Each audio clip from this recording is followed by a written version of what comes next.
Ya Allah, Ya Allah, Ya Allah. In this time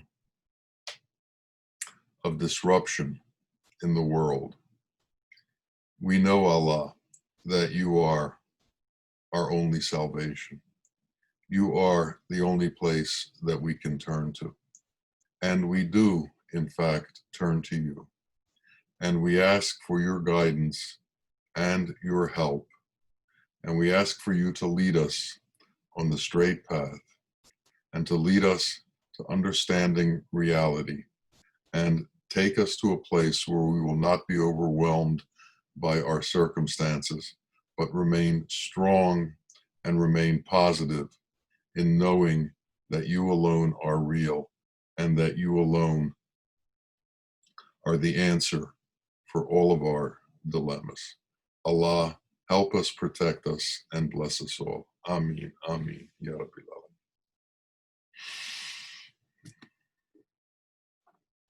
As we approach the world and as we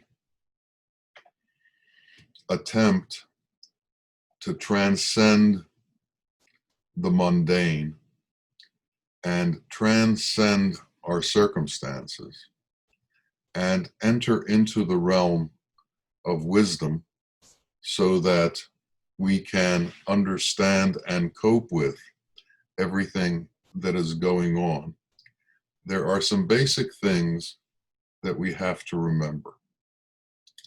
The intellect is the third level of consciousness. It comes before wisdom. So the intellect is not wisdom. And we don't get wisdom through the mind. So as long as we view the world with our mind, and as long as we think about things with our mind, all of the difficulties that the world engenders are going to come to us through the mind. The mind picks up all of the elemental disturbances that are going on in the world and deals with them in the best way that it can, which is by thinking about them over and over and over. What we need to be able to do is understand that a shift has to take place within us.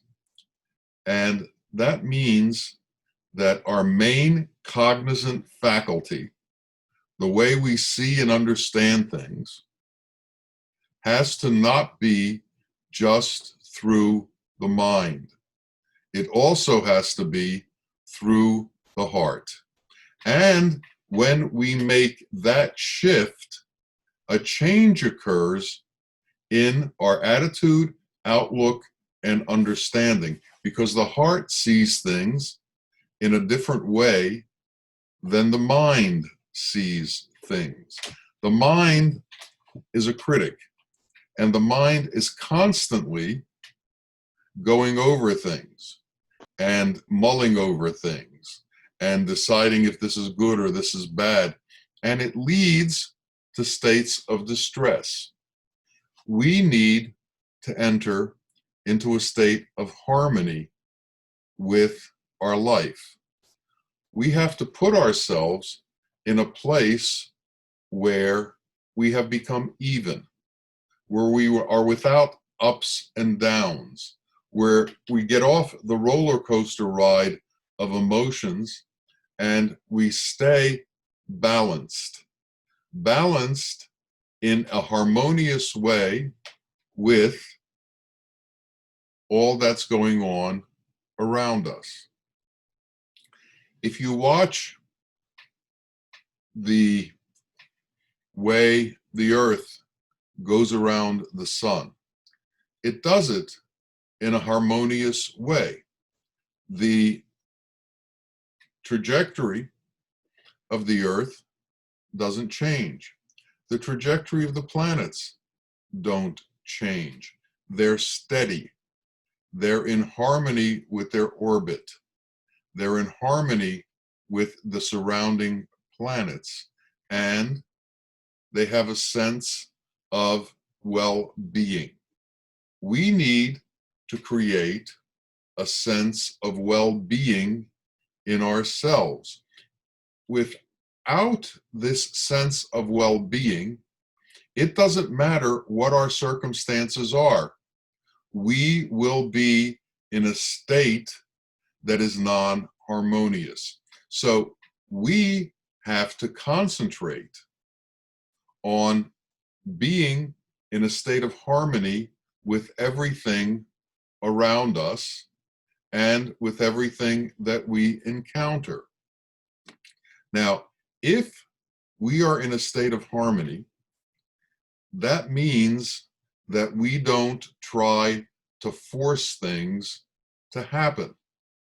We don't push and pull in inappropriate times. Now, that doesn't mean that there's not movement. That doesn't mean that we shouldn't do things at certain times, but we have to know the right time to do them. If you watch a soccer match, there are times when you attempt to score a goal, but there are times when you have to pass. And if you are constantly trying to score a goal, you're not going to be on the team for very long because you're not in harmony with the play on the field. We have to know the position that we're in at all times and the appropriate behavior for that position to be in harmony with what's going on. We've all seen actors who exaggerate their parts. It doesn't seem natural. It's overwrought. That's because they're not in harmony with their part. It's not coming to them naturally. They have to push out their performance. Athletes who try too hard aren't able to perform well. There's a certain, they call it the zone, where they're in harmony with what they're doing and things come naturally. We need to establish that kind of harmony in our life. And if we do that, we will find that if we are not forcing things, if we're looking at the appropriate moment to do things and do them then patience is automatic because we are not under the spell of the torpor of our mind, which is constantly anxious, which is constantly critiquing, which is constantly looking for solutions and solutions now. We have to be able to let go of having to have everything happen now. We have to enter into a space where we allow time to pass and we allow ourselves to be integrated into the situation that exists at the moment in a harmonious way. It is only through entering into a true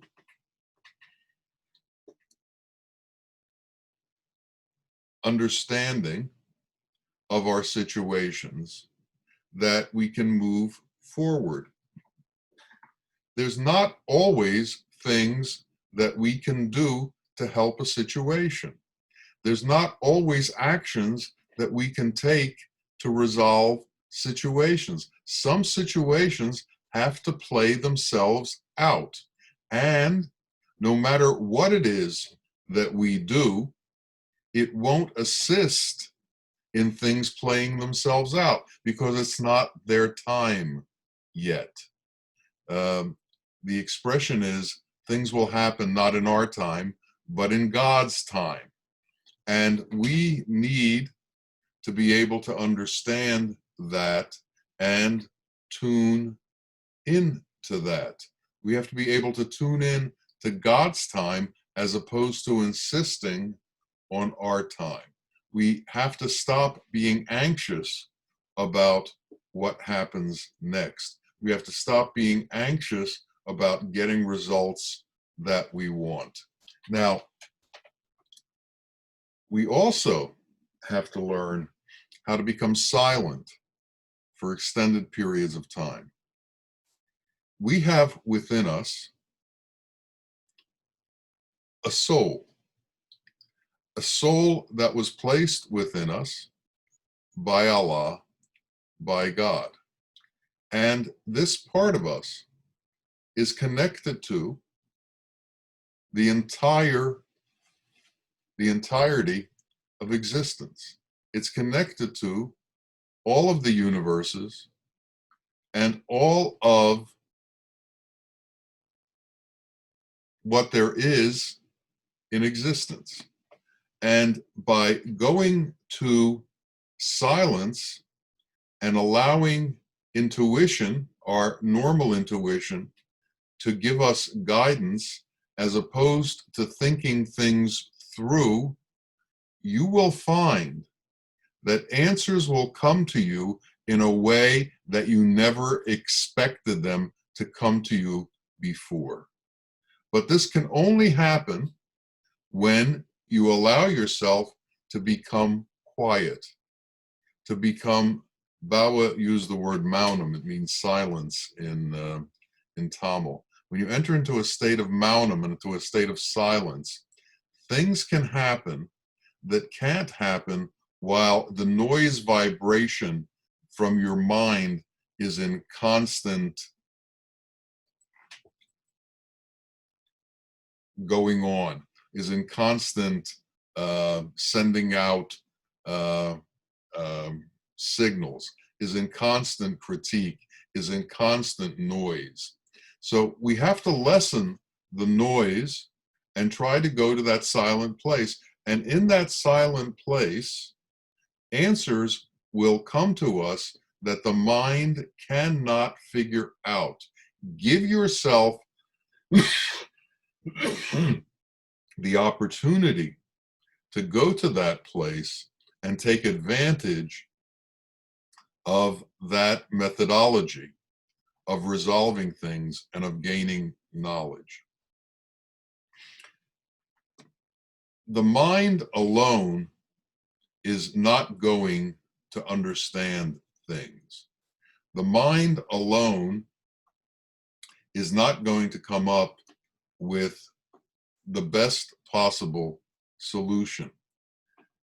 In my experience, I have found that when you have flashes of insight that give you correct answers without much thought at all, these instances, these situations create real solutions. When you are constantly trying to manipulate things in order to come up with solutions, real solutions don't come. So we have to get a clarity outside of the mind, a clarity where our natural intuitive abilities are put to use so that we can get in touch with our inner self, which knows the answers. All of the answers to everything are floating around us at all times.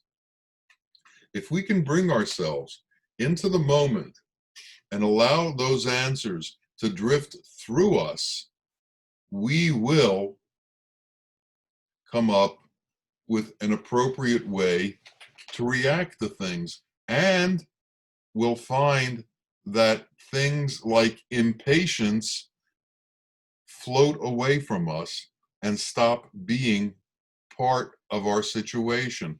When we understand the state of harmony and we understand that things happen in their own time And when we fit ourselves into how that plays itself out, we begin to react differently, and we begin to have a different attitude as to the way things are going. Frustration falls away. Impatience falls away. Anger doesn't happen. Anxiety falls away. It doesn't happen. We need to understand and believe that there is an overall plan to everything. And we need to find a way to fit into that overall plan. We can't assume that the imagination of our mind is reality. We have to go inside of ourselves, away from our mind, into a state of silence to find reality. You all know, don't script these talks. They come as they come. And if I didn't have the confidence in that inner voice that's connected to the great voice, with the guidance of my sheikh and the guidance of Allah, I couldn't sit here in front of you and just begin to talk. I wouldn't be able to do that if I didn't believe something would come out. Now, I believe that, and therefore I'm given the courage to be able to do that. I had the guidance of a great teacher who gave me that kind of courage. He would give me instructions that were incredibly simple, like sit still and start talking. That's not a real complicated message. Feel the resonance of the people in the room and start talking. Don't have self-motive. Keep yourself out of it as best you can, and keep your ideas out of it as best you can. Don't try to make yourself important. Make it understood that what you're saying comes through you, not from you. Don't take credit for the words that appear. Stay small. And the constant reiteration of advice from the Sheikh always had within it, stay small. Staying small protects you from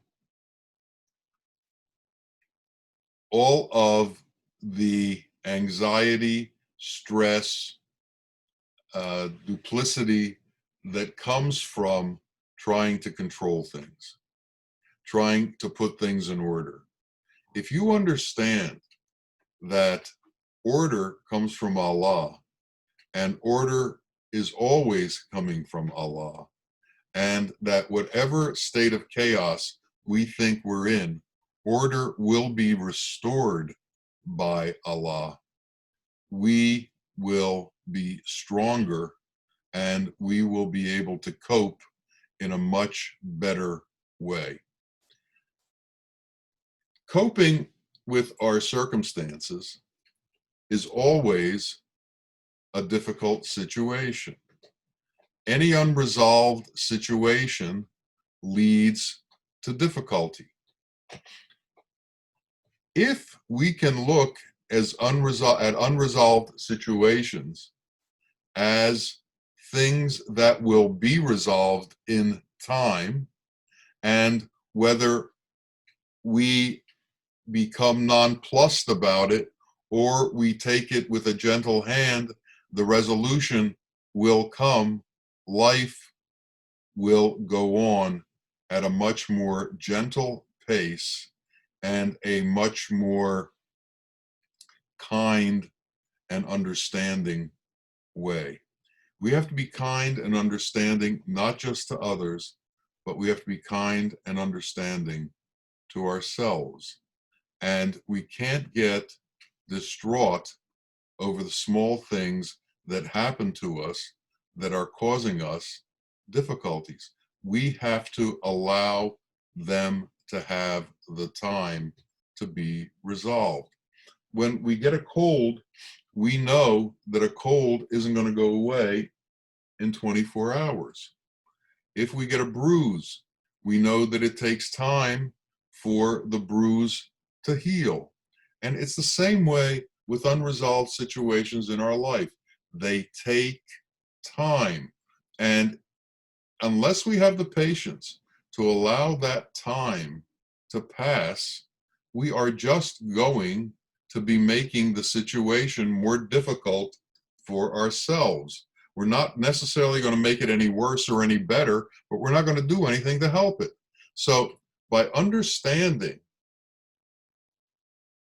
the nature of how things move, by understanding that things take time to resolve themselves, we fit into the harmonious pattern of existence much better.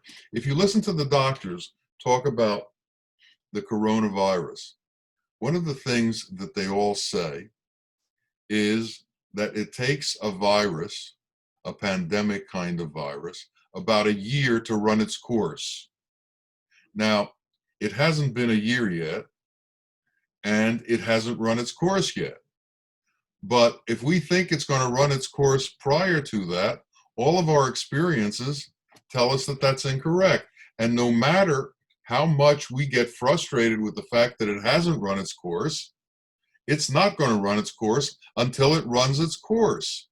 And we are going to have to accommodate our lifestyle to allowing that to happen.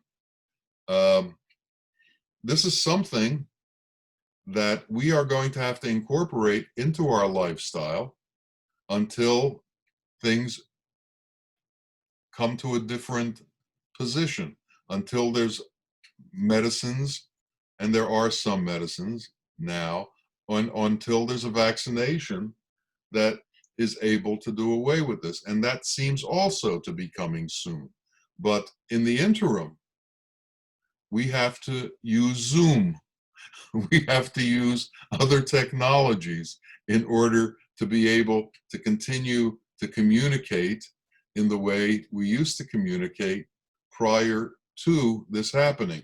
Now, an interesting sidelight is that because of the inability to have person-to-person meetings, we've started doing these Zoom meetings. And now, because of that, we've been able to bring in people from around the world who we never had an opportunity to encounter. And these people have had an opportunity to encounter with all of us in a way that they never had a chance to before, because we didn't do this. And so we learned something.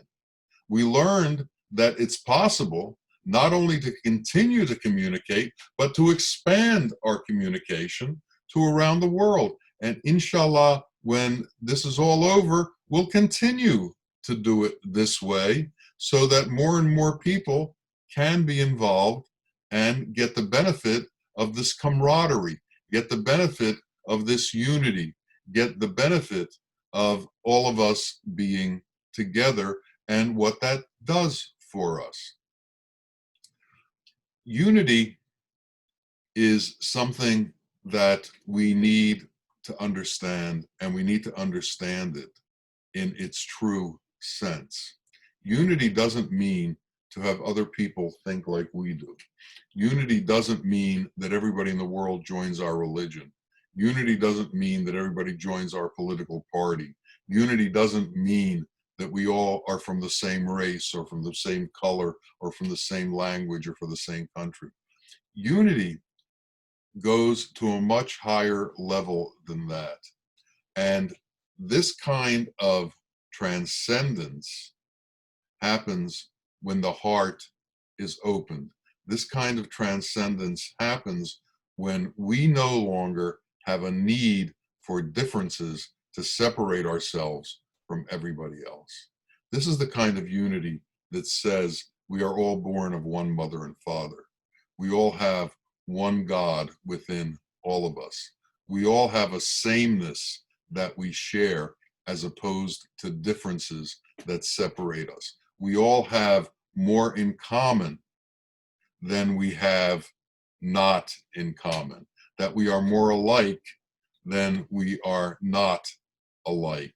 And in understanding this, it makes it much easier for us to travel through the world, because then everybody we meet is a friend. Everybody we come across has the potentiality to be someone who can help us or we can help them. There are no predetermined separations. There are no divisions that we can't overcome. And in the same way, there are no situations that we can't overcome if we understand this state of unity. There is behind everything that we see the essence of reality. There is behind everything that we see the truth of existence.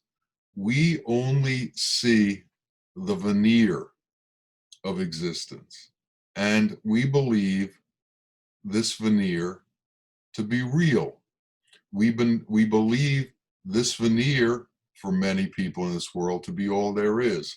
Now, for the people who believe most in the veneer, they are the ones who have the most difficulty with understanding the unity of everything.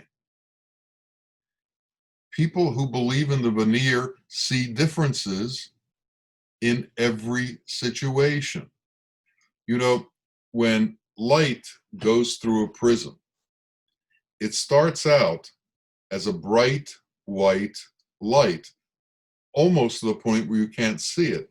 But when it comes out on the other side of the prism, it comes out in many colors. And we can't see the light that goes into the prism. We can only see the light that comes out of the prism.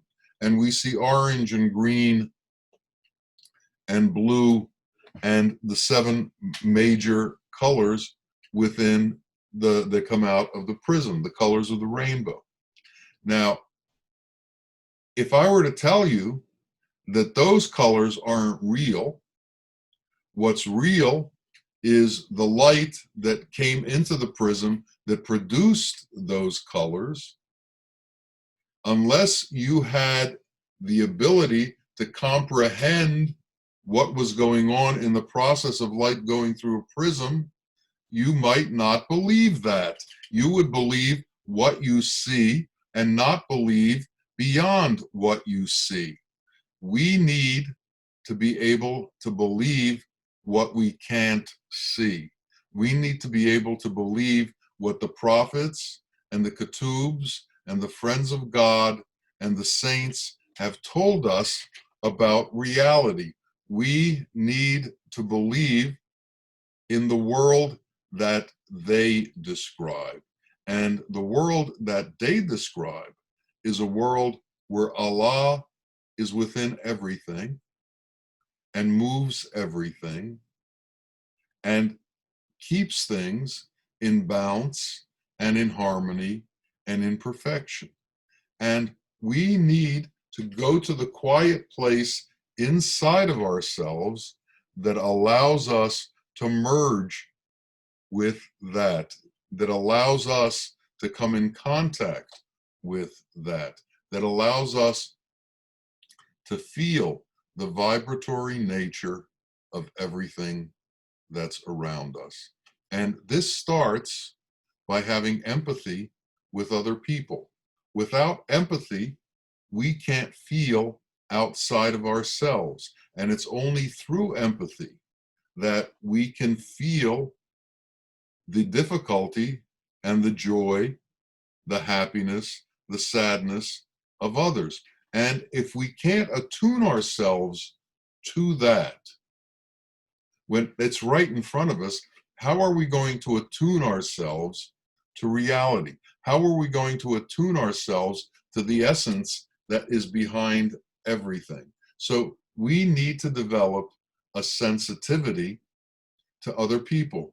We need to develop a sensitivity to each other. We have to develop an ability to feel other people, an ability to understand their needs. One of the great things about sitting in front of my sheikh when we had conversation with him was that his focus was entirely on the person he was talking to.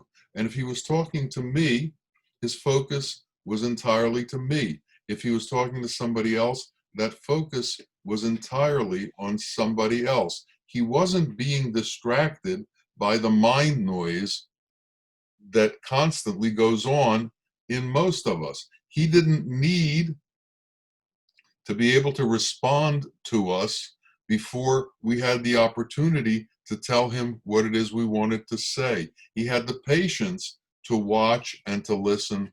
And I really believe that when he interacted with us, he entered into us and became us, so that he knew us and he knew who we were and what we were and what it is that we needed at that moment. Can we do that with and for each other? Can we bring ourselves to the place that we understand the difficulty that somebody is having, the assistance that somebody needs, and can we let go of ourself to be able to accommodate what they need? As we learn that kind of empathy, as we learn to accommodate the needs of others, interesting things begin to happen. The world is like a mountain, and when you stand on it and you speak, an echo comes back and it returns to you what you've given out. So there is this constant echo going from each of us and coming to each of us. There is what we put out and the echo returning to us. And what is returned to us is what we put out. And what we are putting out becomes what we get. So we have to be very careful about our interaction with others.